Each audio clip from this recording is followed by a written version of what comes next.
Okay guys, let's go have a look at what Volvo has changed on the front end of this all-new XC90. And of course, Volvo key fob, nothing too different here. If you've seen my reviews of my own S90 from 2023, pretty much the same key fob there. Opening up our door panel, same gorgeous treatment we saw in the rear as well. So Volvo always makes very solid interiors, I would say. And this one with this upgraded Nappa leather is a gorgeous, gorgeous space as well. I love this new cardamom interior kind of combo theme as well. We have these really amazing seats here up front. We have thigh extenders, we have massage, we have plenty of adjustment as well. So let's go hop inside and see what we're getting in here.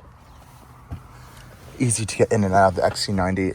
Nice solid thunk from those door cards as well. And here we have the updated interior of the 2025.5 Volvo XC90, though not much has been updated, but I'll get to all those specific details in just a second. Of course, the power on your modern Volvo. We have our engine start stop switch right in the center console area over here.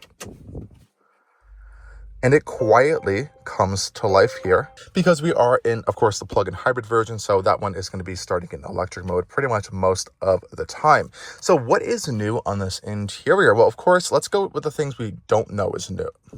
But of course, at first, let's go with the things that are not so new. So of course, very familiar steering wheel from Volvo. This actually isn't the nicest steering wheel that Volvo had used to make. Some XC90s of the past would get a split two-tone leather wrapped steering wheel. This is pretty much the same steering wheel that I got in my S90 Pure that I had from 2023. So nicer materials, nice stitching here, but not as nice as they used to be able to get. A very simple steering wheel controls as we expect from Volvos as well. We have full, of course, adaptive LED headlights, and of course we have automatic wiper controls on the right hand side as well. So lots of easy controls there, but a lot of the stuff in the interior is pretty much generally the same layout. So we have very similar climate venting controls over here. Nice sound to them, very nice quality. This one is getting the fully stitched upper leather dash portion. And as you can see, we have the upgraded Bowers & Wilkins audio system, which is still one of my favorite in the entire industry. It's so good. Otherwise, in the center console area over here, it has been mildly redesigned. So we have a newly shaped wireless charging port over here. So it's a little bit more space over here we have. And of course, we have this nice ash wood veneer over here, which feels amazing. It's open pore, and it is covering our 2 cup holder area over here, as well as this little phone slot holder. So this again has been mildly redesigned, though what hasn't been redesigned is this area over here. So we have a very familiar Orfor's Swedish crystal shifter, which does glow. As you can see, it's a little bit illuminated in the sunlight right here, but at night it's a really nice design there. Engine start stop button is very familiar, as well as auto brake hold, and as well as our emergency parking brake right there, easily accessible. Nice stitching and padding over here, and this nice center console area over here is also nicely padded. Opening this up, we have a little bit more storage than before, and of course our USB-C ports, which is very important to use Apple CarPlay since we do not have wireless CarPlay, which we'll get to in a second. Our dash has been mildly redesigned though, so we have a new material up here. This is this really nice kind of canvas style material, which I think looks very premium in here. As you can see, it has this nice stitching to it. It's this really premium textile, and of course, like I mentioned, this wood has been redesigned for the door cards. Now, in our digital cluster over here, this is also actually not new, as is the heads-up display we have on this particular one, which doesn't show that much information. We do have turn-by-turn navigation and some mapping systems, as well as our speed and speed limit, but this is not new. This was what I had on my 2023 S90, and the previous XC90s have had this now for quite some time. But the real highlight of this interior has to be the new infotainment screen, and I have some mixed opinions on this system right here. Though it's just a larger screen kind of stuck into the housing and now overlapping it. If you guys remember before, the screen was embedded into this housing right here, and you kind of see where that housing actually is compared to where this new screen has kind of been just been stuck on top of it. This is an all new style of their Volvo OS system here. Now this vehicle has now gone through 3 different operating systems and further interior OS. So we originally started out with the Volvo Sensus systems, then we were upgraded to the more Android backed systems where I got that reskin design, which that was a little bit controversial as it didn't include Apple CarPlay at first, which eventually got it for a software update. And now we're on to this system here, which is another reskinned version of that Android OS based system here. And I'm not too sure how I feel about it, especially from someone who has been using Volvo systems for quite some time in their own S90. It's a little bit clunky to use, and I'm just trying to go through some of the basics, layouts, and system screens over here. So we have our climate controls over here. They've always been at the bottom, as we've seen on Volvos, but same kind of situation here. If you want to change our heated seats, for example, we tap this little icon here, and we have ventilated seats options, heated seat option, heated steering wheel option, as well as temperature controls there. So that's actually quite nice of how they've redesigned that layout. Our climate system here has also been redesigned of how this is laid out over here. So we have auto, manual, climate off. We have our air quality sensor on this particular one here, so we can see our pollen status inside and out of the vehicles. We even have an air quality mode as well. We can kind of do an air purification system, and since this is a plug-in hybrid, we can kind of set timers to turn or precondition our cabin for us as well in the morning or in the evening, which is quite nice. And which is pretty interesting here. It looks like we have an EX90 style interior, not necessarily the XC90 that we are in right now, which is, I believe, this where this software is based off of.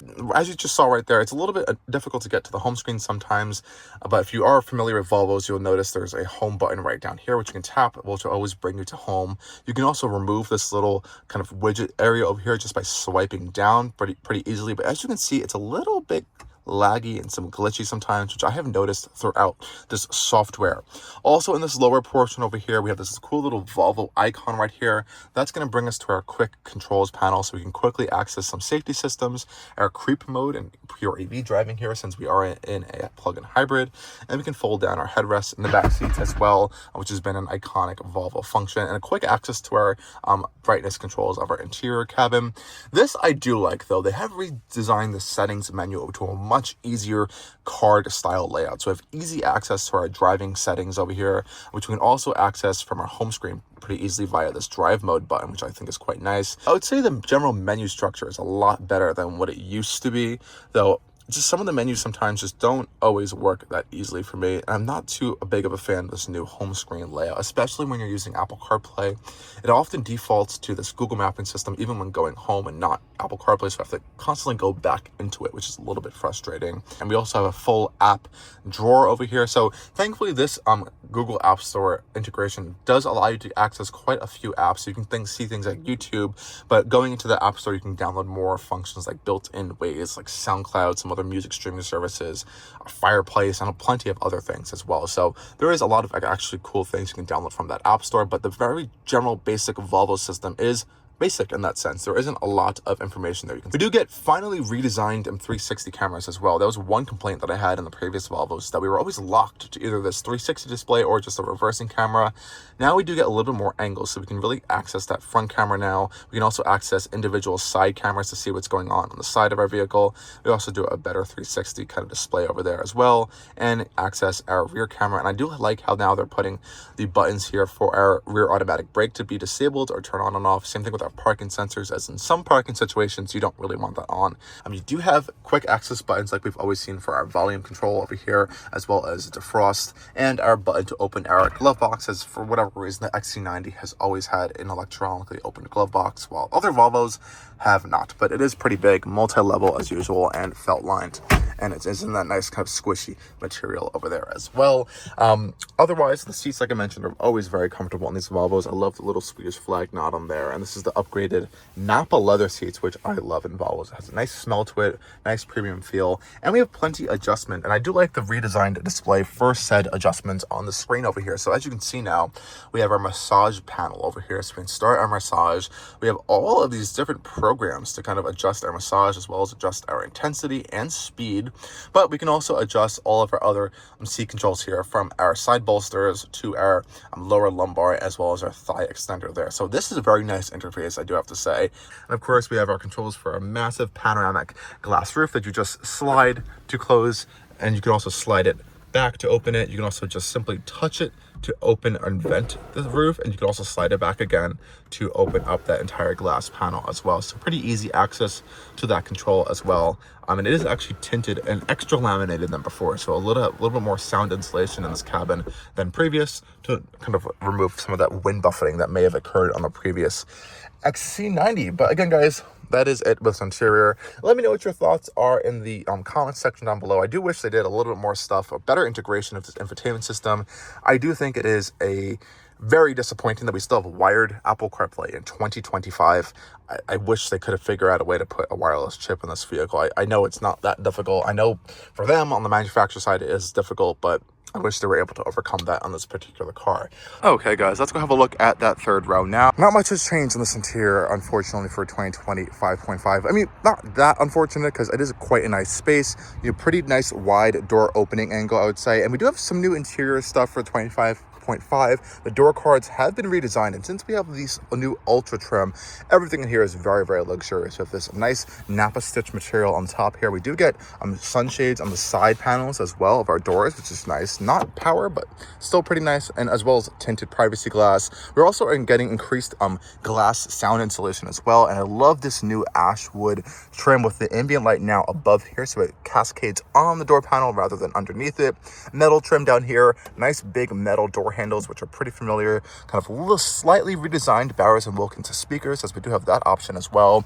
Very nice soft door cards as well down here. Nice decent amount of storage though. A little bit of some harder plastics down there. And of course, we'll take a look at this captain's row. We do have the 6-seater option on this particular test. You can of course get a bench, but this is a pretty rare option actually for these XC90s, as most people will opt for the additional seating space.